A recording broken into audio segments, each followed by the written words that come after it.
Hello everyone, welcome to my channel K education. आज के इस वीडियो में मैं आपको डीएलएड थर्ड सेमेस्टर के पेपर 6 हिंदी के पवन सीरीज़ के बहुविकल्पी प्रश्नों को लेकर आई हूँ। तो वीडियो को स्टार्ट करने से पहले वीडियो को लाइक, सब्सक्राइब और शेयर कर लें और बेल आइकन को प्रेस कर लें। तो चलिए शुरू करते हैं पेपर 6 हिंदी के पवन सीरीज़ के बहुविकल्पी प्रश्नों को। पहला प्रश्न है आपका स्क्रीन पर। कबीरदास हिंदी भक्ति काव्यधारा के कवि थे। कैसे कवि थे? ज्ञान मार्गी शाखा के कवि थे, ज्ञान श्रेयी शाखा, आ और बा दोनों, या इनमें से कोई नहीं। तो कबीरदास जी हिंदी भक्ति काव्यधारा के ज्ञान शाखई भाषा या ज्ञान शाखई शाखा के कवि थे। तो आपका उत्तर क्या है? बा है। अगला प्रश्न है आपका, सूरदास की कृतियां हैं। तो आपको पता है सूरदास ने कौन कौन सी कृतियां दी थी? सूर सागर, साहित्य लहरी, सूर सरावली और भी कई सारी दी थी, जैसे कि नाग लीला, गोवर्धन लीला, श्री कृष्ण बाल माधुरी, पद संग्रह, सूर पच्चीसी, नल दमयंती, भ्रमर गीत, ये सब हमारे सूरदास जी ने दी थी। तो इसमें आपका उत्तर होगा सूर सागर, सूर साहित्य लहरी, सूर सरावली। तो उत्तर आपका क्या है? उपरोक्त सभी, क्योंकि ये सभी आपके सूरदास जी ने दी थी। और आपको पता है कि सूरदास जी क्या है? ये भक्ति काल के कवि थे और इन्होंने ब्रज भाषा का प्रयोग किया था। और ये सूरदास जी जो हैं ये महाकवि की उपाधि भी इनको मिली थी। ठीक है। और इन्होंने किस रस का जो है प्रयोग किया था? इन्होंने वात्सल रस के बारे में इन्होंने बताया था। ठीक है। तो ये बातें आपकी सूरदास जी के बारे में थी। आगे बढ़ते हैं अगले प्रश्न पर। अगला प्रश्न है, तुलसीदास ने रामचरितमानस की रचना की थी। तो तुलसीदास ने रामचरितमानस की रचना कब की थी? कहाँ की थी? काशी में, अयोध्या में, प्रयाग में, या इनमें से कोई नहीं। तो आपको पता है कि तुलसीदास जी ने रामचरितमानस की जो रचना की थी वो अयोध्या में की थी। ठीक है। तो आपका उत्तर है अयोध्या में। अगला प्रश्न है, तुलसीदास जी के काव्य भेद हैं। तुलसीदास जी के कितने काव्य भेद हैं? प्रबंध काव्य, मुक्तक काव्य, गीत काव्य, या उपरोक्त तीनों। तो तुलसीदास जी के जो काव्य भेद हैं वो प्रबंध काव्य भी हैं, मुक्तक काव्य भी है, गीत काव्य भी है और उपरोक्त तीनों, यानी कि ये तीनों काव्य हैं। तो आपका उत्तर है दा, सॉरी, आपका उत्तर है दा। आगे बढ़ते हैं अगले प्रश्न पर। अगला प्रश्न है, बिहारी जी का जन्म कब हुआ? तो आपको पता है कि बिहारी जी का जन्म कब हुआ था? बिहारी जी का जन्म 1601 में, 1602 में, 1603 में, या इनमें से कोई नहीं। तो बिहारी जी का जन्म 1603 में हुआ था। कहाँ हुआ था ये भी आप याद कर लीजिए, क्योंकि हो सकता है ये भी पूछ ले पेपर में कि बिहारी जी का जन्म कब कहाँ हुआ था। तो बिहारी जी का जन्म ग्वालियर में हुआ था। और ज़्यादातर जो बिहारी जी की रचनाएं हैं वो जयपुर करके शुरू होती हैं। इनकी जो पहली रचना थी वो बिहारी सतसई थी। और इन्होंने कनक कनक ते सौगनी मादकता अधिकाय, ये बिहारी जी ने ही लिखा था। तो ये सब बातें थी बिहारी जी के बारे में। तो बिहारी जी का जन्म कब हुआ था? बिहारी जी का जन्म 1603 में हुआ था। कहाँ हुआ था? ग्वालियर में हुआ था। इस चीज़ का ध्यान रखिएगा। तो मैं आपको एक प्रश्न के साथ साथ कई सारे जो है प्रश्न बता दे रही हूँ, ताकि आपके इस तरीके के कोई भी प्रश्न आए तो आपसे छूटे नहीं। तो ये वीडियो आपके लिए बहुत ही इम्पॉर्टेंट है, इस चीज़ का ध्यान रखिएगा। मैं आपको एक प्रश्न के साथ साथ कई सारे प्रश्न बता रही हूँ, तो वीडियो को बिल्कुल भी स्किप मत करिएगा, पूरा देखिएगा, क्योंकि हर एक प्रश्न आपके लिए महत्वपूर्ण है। तो चलिए शुरू करते हैं अगला प्रश्न। और अगर आपको वीडियो अच्छी लग रही है तो लाइक कर दीजिएगा। चलिए देखिए, बिहारी के काव्य का प्रमुख रस है हास्य रस, रौद्र रस, श्रृंगार रस, या इनमें से कोई नहीं। तो बिहारी जी के जो काव्य का जो प्रमुख रस है, जो इन्होंने प्रमुख रस दिया था, वो दिया था श्रृंगार रस। क्या दिया था? श्रृंगार रस। आगे बढ़ते हैं अगले प्रश्न पर। अगला प्रश्न है, मैथिली शरण गुप्त की वीर रस प्रधान पुस्तक थी। उनकी सबसे ज्यादा जो प्रधान पुस्तक वीर रस से प्रधान जो पुस्तक थी वो झंकार, पंचवटी, भारत भारती, या इनमें से कोई नहीं। तो आपको पता है मैथिली शरण की बुक का जो वीर रस से प्रधान थी वो नाम है भारत भारती। और इन्होंने कई सारी पुस्तक लिखी थी। इन्होंने दिया था साकेत नगरी भी इन्होंने दी थी, पंचवटी दी थी, यशोधरा, जयदत्त वध, ये इन सभी पुस्तकों को इन्होंने लिखा था। आगे बढ़ते हैं अगले प्रश्न पर। अगला प्रश्न है, अयोध्या सिंह उपाध्याय हरिओद को मंगला प्रसाद पारितोषिक किस रचना पर प्राप्त हुआ? और एक चीज़ का आप लोग ध्यान दीजिएगा कि ये जितने भी आपके ऑप्शंस हैं, ये जितने भी प्रश्न हैं, ये सभी आपके टेट में भी पूछे जाते हैं। तो ये सभी तुलसीदास जी, बिहारी जी, मैथिली शरणगुप्त, अयोध्या सिंह उपाध्याय, जयशंकर प्रसाद, ठीक है, मीराबाई, सूरदास जी, जयशंकर प्रसाद जी, कबीरदास, धर्मवीर भारती, भगवती चरण और आपके हैं भारतेंदु हरिश्चंद्र, ये सब बहुत ही महत्वपूर्ण है। इनके बारे में आपको अच्छे से याद कर लेना है कि इन लोगों ने कौन कौन सी रचनाएं लिखी हैं। यही सब आपकी यूपी टेट में भी बहुत पूछी जाती हैं। तो डीएलएड के साथ साथ आपका यूपी टेट में भी ये आपके काम आएगा। देखिए अब प्रश्न नंबर 8 है, अयोध्या सिंह उपाध्याय हरिऔध को मंगला प्रसाद पारितोषिक किस रचना पर प्राप्त हुआ? वैदेही वनवास, पक्ष प्रसून, प्रिय प्रवास या इनमें से कोई नहीं। तो आपको पता है जो अयोध्या सिंह उपाध्याय जी हैं, उपाध्याय हरिऔध को जो मंगला प्रसाद पारितोषित किया गया था वो किस रचना पर किया गया था? प्रिय प्रवास पर किया गया था। ठीक है, आगे बढ़ते हैं अगले प्रश्न पर। अगला प्रश्न है, जयशंकर प्रसाद की किस कृति को अमूल्य धरोहर कहा गया? ठीक है, तो जयशंकर प्रसाद की किस कृति को अमूल धरोहर कहा गया? प्रेम पथिक, झरना, कामायनी या इनमें से कोई नहीं। तो आपको पता है कि इनकी सबसे अच्छी जो जिन्हें अमूल धरोहर कहा गया, जो सबसे अच्छी कृति है वो है कामायनी। ठीक है, तो जयशंकर प्रसाद की जो सबसे अमूल धरोहर जिसको कहा गया वो कृति कौन सी है? कामायनी है। और इन्होंने कई सारी रचनाएं, इन्होंने कई सारी कृतियां लिखी हैं। चंद्रगुप्त, स्कंदगुप्त, तितली, कामायनी, कंकाल, आंसू, आकाशदीप, प्रेम पथिक, चंद्रगुप्त, ध्रुव स्वामिनी भी इनकी बहुत ही महत्वपूर्ण पुस्तक है। तो इसके बारे में ये आपको याद रखना है। आगे बढ़ते हैं, अगला प्रश्न है, शब्दों का वर्गीकरण कितने प्रकार से किया जा सकता है? 2 प्रकार से, 4 प्रकार से, 6 प्रकार से या मात्र 1 प्रकार से? तो शब्दों का वर्गीकरण जो है वो आप 4 प्रकार से करते हैं। कितने प्रकार से करते हैं? 4 प्रकार से। आगे बढ़ते हैं, अगला प्रश्न है, गाय किस प्रकार का शब्द है? सार्थक शब्द है, एकार्थी शब्द है, अनेकार्थी शब्द है या इनमें से कोई नहीं? तो आपको पता है गाय एक प्रकार का एकार्थी शब्द होता है।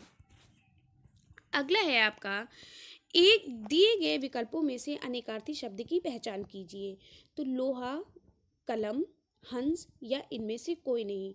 तो अनेकार्थी शब्द इनमें से कौन सा है? इनमें से अनेकार्थी जो शब्द है वो है हंस। ठीक है, क्योंकि हंस एक जानवर है। ठीक है, सॉरी, हंस एक पक्षी है। तो आपका जो अनेकार्थी शब्द है वो क्या है? हंस।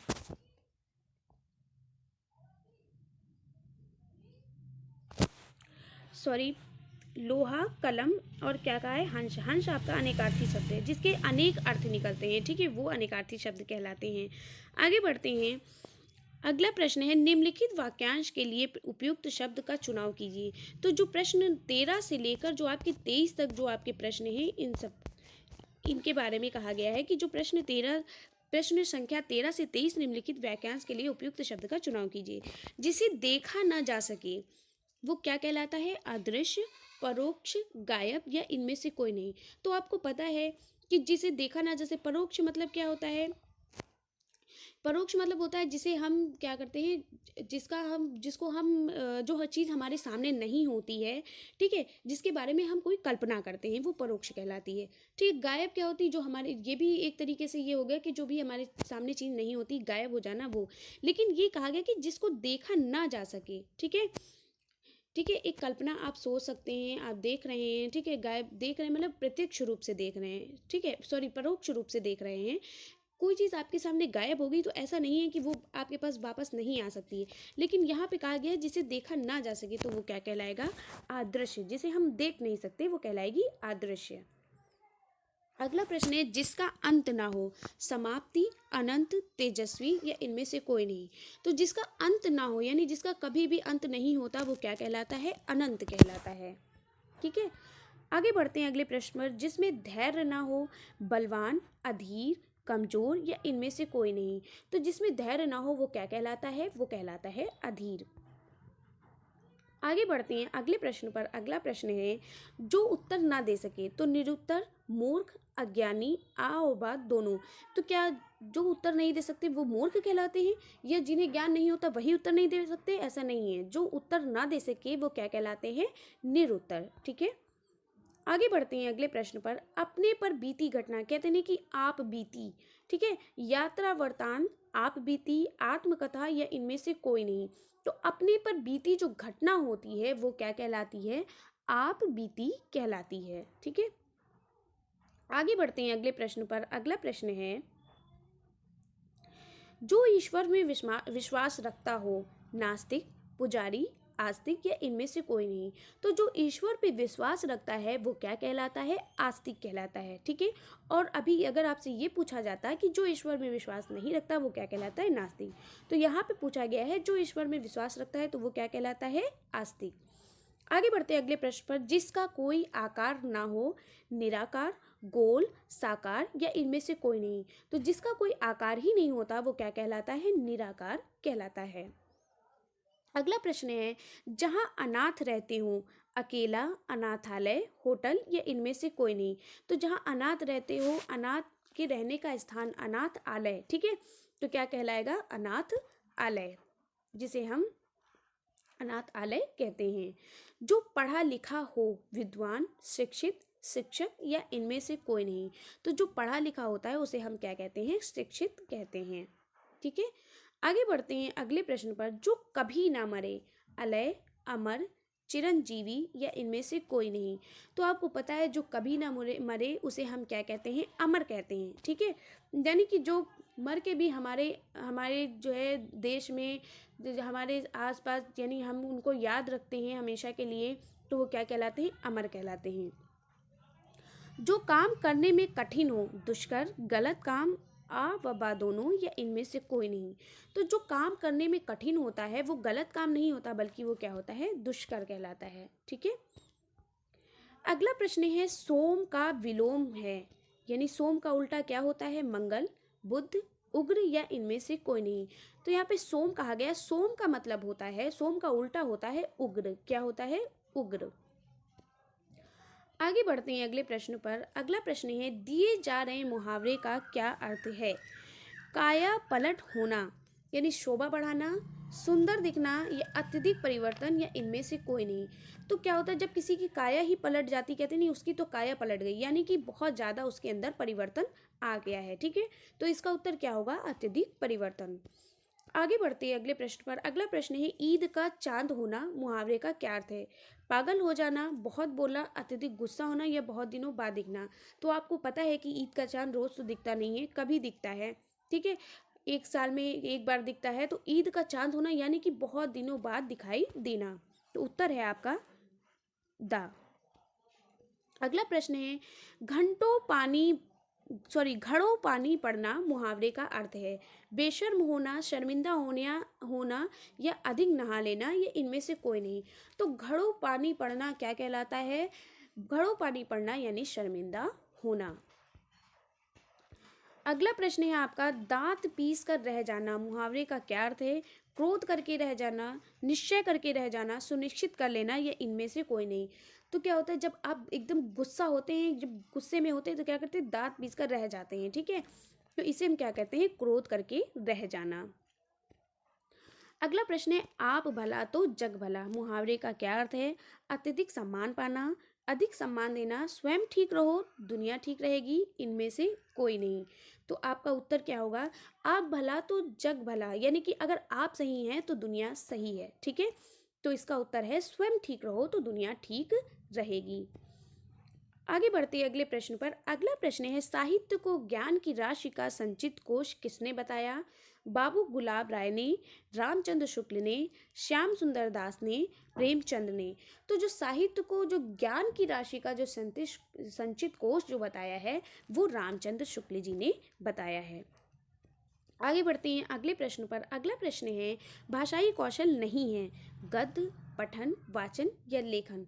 तो आपको पता है भाषाई कौशल क्या नहीं है? भाषाई कौशल गद्य नहीं है, बल्कि भाषाई कौशल क्या होता है? भाषाई कौशल 4 प्रकार का होता है, सुनना, बोलना, पढ़ना, लिखना। तो क्या है? पठन, वाचन, लेखन तो आपके भाषाई कौशल हैं, लेकिन गद्य आपका भाषाई कौशल में नहीं आता है। गद्य का अर्थ क्या होता है? बोलना, कहना, वाक्य बनाना या स्पष्ट करना। तो आपको पता है गद्य का मतलब होता है कि किसी भी बात को कहना, ठीक है। आगे बढ़ते हैं अगले प्रश्न पर। अगला प्रश्न है, भाषा की दृष्टि से पाठ्य पुस्तकों को होना चाहिए शुद्ध, पठनीय, तार्किक या इनमें से कोई नहीं। तो जो भाषा की दृष्टि से जो हमारी पाठ पुस्तक है वो शुद्ध होनी चाहिए, क्योंकि अगर भाषा पाठ पुस्तक शुद्ध होगी तभी बच्चे शुद्ध तरीके से सीखेंगे, शुद्ध बोलना सीखेंगे, शुद्ध तरीके से लिखना सीखेंगे। तो भाषा की दृष्टि से पाठ पुस्तक कैसी होनी चाहिए? शुद्ध होनी चाहिए। अगला प्रश्न है, गद्य का प्रयोग किया जाता है वैदिक व्यवहार में, बोलचाल में, परस्पर विचार विमर्श में या इनमें से कोई नहीं।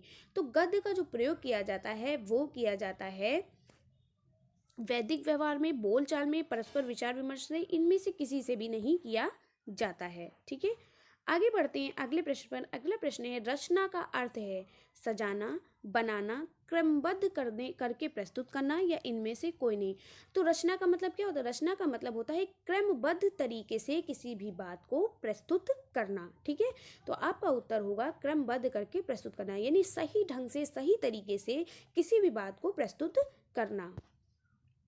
आगे बढ़ते हैं अगले प्रश्न पर। अगला प्रश्न है, भाषा के रूप हैं राजभाषा, अंतर्राष्ट्रीय भाषा, मातृभाषा या इनमें से सभी। ठीक है, तो भाषा के ये सारे रूप होते हैं। भाषा राजभाषा भी होती है, अंतर्राष्ट्रीय भाषा भी होती है और मातृभाषा भी होती है। तो आपका उत्तर है दा, यानी इनमें से सभी। आगे बढ़ते अगला प्रश्न है, अगले प्रश्न क्या कहा गया है? भाषा का मुख्य कौशल है। तो भाषा के कितने कौशल होते हैं? भाषा के मुख्य 4 कौशल होते हैं। क्या होता है? आप लिखते हैं सुबोपली। क्या लिखते हैं? सुबोपली, यानी सु से सुनना, बो से बोलना, पा से पढ़ना और ली से लिखना। ठीक है, तो ये भाषा के 4 होते हैं। पहला है सु यानी सुनना, दूसरा है बो यानी बोलना, तीसरा है पा यानी पढ़ना और चौथा है ली यानी लिखना। सुनना, बोलना, पढ़ना, लिखना। तो ये है भाषा के 4 रूप। ठीक है, मुख्य कौशल होते हैं पढ़ना, लिखना, बोलना और सुनना। तो इनमें से उत्तर है सभी। आगे बढ़ते हैं अगले प्रश्न पर। अगला प्रश्न है, भाषा का मूल घटक है भाषा विज्ञान, व्याकरण, भाषा कौशल या ये सभी। तो भाषा का जो मूल घटक है वो भाषा विज्ञान भी है, व्याकरण भी है और भाषा कौशल भी है। तो उत्तर आपका है ये सभी। अगला प्रश्न है, भाषा और कौशल का रूप है। देखिए फिर से वही क्वेश्चन पूछ लिया गया है कि अभी ऊपर पूछा गया था भाषा का मुख्य कौशल क्या है, अब वही प्रश्न फिर से पूछ लिया गया है कि भाषा कौशल का रूप है। तो भाषा कौशल का रूप क्या है? लिखना, पढ़ना, बोलना, सुनना, आ और बा दोनों या इनमें से कोई नहीं।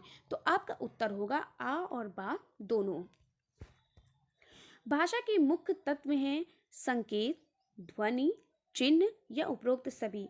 तो भाषा के ये सभी मुख्य तत्व होते हैं। संकेत भी होती है, सांकेतिक भाषा भी होती है, आप संकेत के द्वारा भी सीखते हैं, ध्वनि के माध्यम से भी सीखते हैं, चिन्ह के माध्यम से भी सीखते हैं। इसलिए भाषा के मुख्य तत्व ये सभी हैं, संकेत, ध्वनि, चिन्ह, उपरोक्त सभी। तो उत्तर आपका होगा उपरोक्त सभी। आगे बढ़ते हैं अगले प्रश्न पर। अगला प्रश्न है, भाषा का ज्ञान है अर्जित संपत्ति, पैतृक संपत्ति, वास्तविक संपत्ति या आदर्श संपत्ति। तो भाषा एवं विचारों भाषा का जो मुख्य जो ज्ञान है, भाषा का जो ज्ञान है वो कैसा है? अर्जित संपत्ति। ठीक है, भाषा अर्जित करने से ही आती है। ठीक है, भाषा का मुख्य तत्व है भाव एवं विचार, अभिव्यक्ति, आ व बा दोनों या इनमें से कोई नहीं। तो भाषा का मुख्य तत्व जो होता है वो भाव, भाषा जो है भाव और विचारों से भी होती है, भाव विचारों से भी सीखते हैं और अभिव्यक्तियों के द्वारा भी सीखते हैं। ठीक है, अभिव्यक्ति में जैसे मौखिक भाषा होती है, लिखित भाषा होती है, जैसे आप पढ़ते हैं सुबोपली। ठीक है, इस तरीके से यानी सुनना, बोलना, पढ़ना, लिखना, ये हमारे अभिव्यक्ति में आते हैं। मौखिक भाषा, लिखित भाषा, सांकेतिक भाषा। ठीक है, और भाव और विचारों के माध्यम से भी हम भाषा को सीखते हैं। तो आपका उत्तर है आ और बा दोनों। अगला प्रश्न है, भाषा एवं विचारों में अभिव्यक्ति का प्रवाह प्रयुक्त होता है सुनने में, पढ़ने में, बोलने में या सभी में। तो अभी आपने पढ़ा जो भाषा का जो विचार है, यानी भाषा एवं विचारों में जो अभिव्यक्ति का जो प्रवाह होता है, तो हमारी भाषा जो है क्या होती है? इसका जो प्रवाह होता है वो बोलने से होता है। ठीक है, किससे होता है? बोलने से होता है। आगे बढ़ते हैं, जितना ही आप बात करेंगे, जितना ही बोलेंगे, उतना ही आपकी भाषा एवं विचारों में अभिव्यक्ति होगी। अगला प्रश्न है, मूल्यांकन के कितने पक्ष होते हैं? तो आपको पता है मूल्यांकन के 2, 3, 1 या 4 पक्ष होते हैं। तो मूल्यांकन के कितने पक्ष होते हैं? 3 पक्ष होते हैं। आगे बढ़ते हैं अगले प्रश्न पर। अगला प्रश्न है, कौशल की कुशलता को भागों में बांटा जा सकता है। यानी कौशल की कुशलता को कितने भागों में बांटा जा सकता है? तो अभी आपने पढ़ा कि भाषा के कौशल को या भाषा के मुख्य कौशल के रूप को, भाषा के मुख्य तत्वों को कितने भागों में बांटा जाता है? 4 भागों में, जिसे हम सुबोपली कहते हैं, सुनना, बोलना, पढ़ना, लिखना। तो उत्तर आपका क्या होगा? 4। देखिए कई तरीके से इसको कई मतलब पैटर्न बदल बदल के आपके यही क्वेश्चन पूछा गया है। एक बार पूछा गया भाषा कौशल का रूप क्या है, फिर पूछा गया भाषा के मुख्य तत्व क्या हैं, फिर अब आपसे पूछा गया कि कौशल की कुशलता को कितने भागों में बांटा गया। देखिए प्रश्न कई तरीके से पूछे गए, लेकिन उत्तर आपका एक ही है कि इसको 4 भागों में बांटा गया है, सुनना, बोलना, पढ़ना, लिखना। तो कंफ्यूज मत होइएगा। आगे बढ़िए। अगला प्रश्न है, मूल्यांकन का अर्थ है। मूल्यांकन का क्या अर्थ होता है? बुद्धि का मापन करना, स्वास्थ्य की जांच करना, छात्र के शैक्षिक लक्ष्यों की प्राप्ति की जांच करना, या ये सभी। तो मूल्यांकन का क्या अर्थ होता है? मूल्यांकन का अर्थ होता है छात्र के शैक्षिक लक्ष्यों की प्राप्ति की जांच करना। ठीक है, उत्तर है आपका सा। आगे बढ़ते हैं अगले प्रश्न पर। अगला प्रश्न है, मूल्यांकन एक निरंतर चलने वाली प्रक्रिया है। यह कथन किसका है? कोठारी आयोग का, यूजीसी का, एनसीईआरटी का, या मुदालिर कमीशन का। तो मूल्यांकन एक सतत प्रक्रिया है या निरंतर चलने वाली प्रक्रिया है, ये कथन किसका है? यह कथन आपका एनसीईआरटी का है। और ये मैंने आप इस क्वेश्चन पे स्टार लगाया है। आप स्टार का मतलब समझ जाइए कि ये कितना महत्वपूर्ण प्रश्न है। तो अगर आपको वीडियो अच्छा लग रहा है तो जल्दी से हमारे वीडियो को लाइक करते जाइए। अगला प्रश्न है, मूल्यांकन एक सतत प्रक्रिया है। यह शिक्षा की संपूर्ण प्रणाली की आवश्यक अंग है और शिक्षा के उद्देश्यों के साथ पूर्ण रूप से संबंधित है। यह कथन किसने कहा है? कोठारी कमीशन का, मुदालिर कमीशन का, नई शिक्षा नीति का, या राम मूर्ति कमेटी का।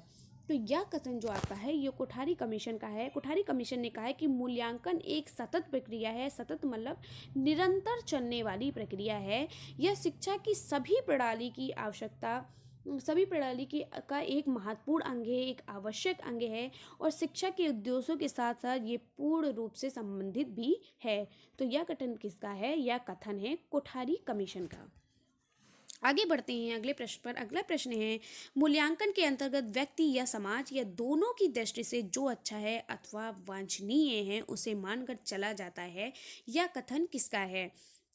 टॉरगर्सन तथा एडम्स का, रैमर्स व गैज का, क्वालेन तथा हन्ना का, या एनसीईआरटी का। तो यह कथन हमारा जो है वो रैमर्स एवं गेज का है।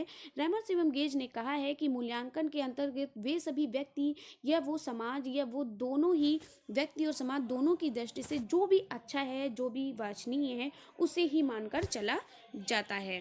ठीक है, अगला प्रश्न है आपका, मूल्यांकन अनुरूप है। तो मूल्यांकन के अनुरूप है? उद्देश्यों के। मूल्यांकन के अनुरूप हैं उद्देश्यों के, प्रवृत्ति के, विधि के, या सिद्धांतों के। तो मूल्यांकन किसके अनुरूप होता है? जल्दी से बताइए। उद्देश्य के, प्रवृत्ति के, या विधि के, या सिद्धांतों के। तो मूल्यांकन किसके अनुरूप होता है? मूल्यांकन हमारा होता है विधि के अनुरूप। ठीक है, तो उत्तर आपका क्या है? सा। अगला प्रश्न है, मूल्यांकन को उपकरण व प्रविधियों के उद्देश्यों के अनुरूप विभाजित किया जाता है। 4 वर्गों में, 6 वर्गों में, 8 वर्गों में, या 2 वर्गों में। तो मूल्यांकन को उपकरण व प्रविधियों के उद्देश्यों के अनुरूप में हम इसे 4 वर्गों में विभाजित करते हैं। अगला प्रश्न है, मूल्यांकन का क्रियात्मक पक्ष है घटनाओं का ज्ञान, प्रतिक्रिया करना, चरित्रीकरण, या स्वाभाविकरण करना। तो आपको पता है जो मूल्यांकन का जो क्रियात्मक पक्ष होता है वो स्वाभाविकरण करना होता है। ठीक है, अगला प्रश्न है, शैक्षिक उद्देश्यों को बालक द्वारा किस सीमा तक प्राप्त कर लिया गया है? यह ज्ञात करने की व्यवस्थित प्रक्रिया को मूल्यांकन की संज्ञा दी जाती है। मूल्यांकन की यह परिभाषा किसने दी है? टोरगर्सन एवं एडम्स ने, डॉर्डिंकर ने, JW राइस्टोन ने, ब्रेडफील्ड एवं मार्डोक ने। तो यह आपकी परिभाषा किसने दी है? यह परिभाषा हमारी डॉर्डेकर ने दी है। ठीक है, अगला प्रश्न है आपका, मूल्यांकन एक क्रमिक प्रक्रिया है, यानी एक क्रम में चलने वाली प्रक्रिया है जो संपूर्ण शिक्षा प्रणाली का एक महत्वपूर्ण अंग है। यह केवल शैक्षिक उपलब्धि के मापन में ही सहायता नहीं देता बल्कि इसमें सुधार भी करता है। ऐसा नहीं है कि ये केवल आपके शैक्षिक यानी पढ़ाई से रिलेटेड ही सहायता देता हो, ये बल्कि कई सारे सुधारों को भी करता है। यह परिभाषा किसने दी है? ब्लूम ने, भारतीय शिक्षा आयोग ने, बेसले ने या गैरेट ने? तो यह आपकी परिभाषा दी है बेसले ने। किसने दिया है? बेसले ने। अगला प्रश्न है आपका, मनुष्य के भावों की अभिवृत्ति होती है संकेतों द्वारा, वाणी द्वारा, भाव भंगिमाओं द्वारा, भंगिमाओं द्वारा या उपरोक्त सभी। तो आपको पता है मनुष्य अपने भावों को जो अभिव्यक्त करता है वो किसके माध्यम से करता है? संकेत के माध्यम से भी करता है, वाणी के द्वारा भी करता है, भाव भंगिमाओं द्वारा भी करता है, उपरोक्त सभी। अगला प्रश्न है, रचना का अर्थ है। रचना का अर्थ क्या होता है? निर्माण करना, सजाना, नव सृष्टि या उपरोक्त सभी। तो रचना का मतलब होता है, रचना का मतलब ही होता है, इसका अर्थ ही होता है कि निर्माण करना, ठीक है, या किसी चीज को सजाना, ठीक है, या नव सृष्टि, उपरोक्त सभी। तो उत्तर आपका होगा उपरोक्त सभी। अगला प्रश्न है, मानव अपने भाव को ध्वन्यात्मक रूप से प्रकट करता है, उसे मौखिक अभिव्यक्ति कहते हैं। यह कथन है रमन बिहारी लाल जी का, हरदेव बिहारी का, रायबर्न का या उपरोक्त सभी।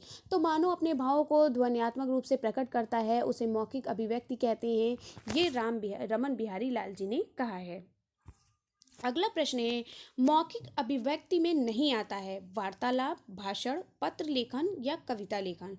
तो मौखिक अभिव्यक्ति में क्या नहीं आता है? मौखिक अभिव्यक्ति में कविता लेखन नहीं आता है, ठीक है। आप किसी कविता को लिखकर मौखिक अभिव्यक्ति नहीं कर सकते हैं। आप वार्तालाप करके, भाषण दे करके और किसी पत्र को लिखकर आप मौखिक अभिव्यक्ति को दर्शाते हैं। तो आपका उत्तर क्या है? कविता लेखन। कविता लेखन मौखिक अभिव्यक्ति में नहीं आता है। अभिव्यक्ति का उद्देश्य है भाषा और साहित्य में रुचि का विकास, बोलने की योग्यता, लिखने की योग्यता या उपरोक्त सभी। तो आपको पता है अभिव्यक्ति का उद्देश्य होता है बोलना, पढ़ना, लिखना, ठीक है। तो भाषा और साहित्य में रुचि का विकास होना, बोलने की योग्यता होना, लिखने की योग्यता होना, ये सभी आपके अभिव्यक्ति में आते हैं। तो आपका है उत्तर द, उपरोक्त सभी। लिखित अभिव्यक्ति का उद्देश्य क्या होता है? लिखित अभिव्यक्ति का उद्देश्य स्वतः लेखन में रुचि, श्रुति लेखन, शब्दकोश में वृद्धि, उपरोक्त सभी।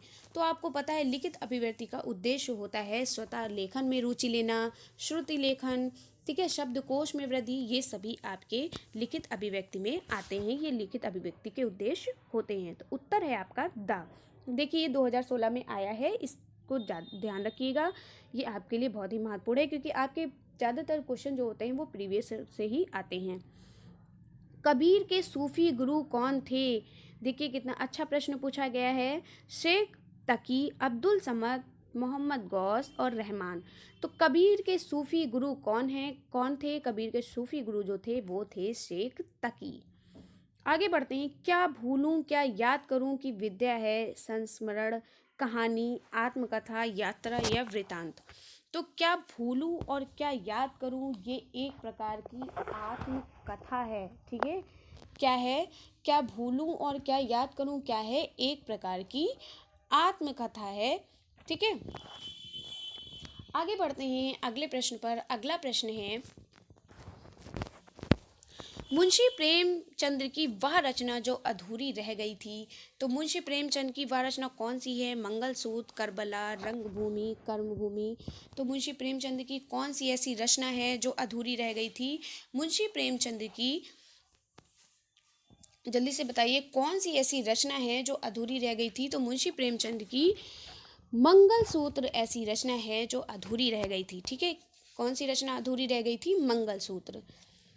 आगे बढ़ते हैं अगले प्रश्न पर। अगला प्रश्न है, घड़ी साज शब्द है।